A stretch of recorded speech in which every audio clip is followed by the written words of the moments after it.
G'day, my name's Mark and I'm a service technician here at Digga, Australia. Today we're going to be running through the oil change procedures for our larger gearboxes, PD15 through to PD50. Leave gearbox attached to machine and have hanging vertically with drain bung at the bottom. Remove bung and allow to drain into a container. Once all the old oil is drained, refit your bung finger tight and use your machine to lay your gearbox flat on the ground with the bung facing upwards to the 12 o'clock position. Remove your drain bung and slowly fill your gearbox with fresh oil.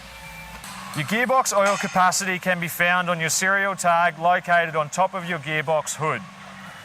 Fill your gearbox using this capacity as a guide.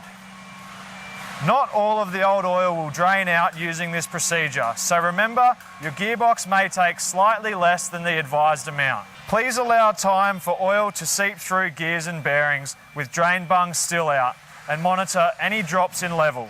Top back up to the base of the thread at 11 o'clock if the level changes. Once capacity level has been reached, roll your gearbox by hand until the drain hole is sitting at 11 o'clock. Allow any excess oil to drain out until level is at the bottom of drain hole thread with gearbox sitting at 11 o'clock.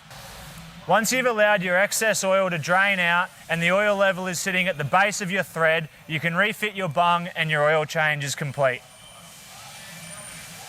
If you're unsure of any of the information I've just explained, you can double check your operator's manual or get in contact with us at any one of our 3 branches across Queensland, New South Wales and Victoria.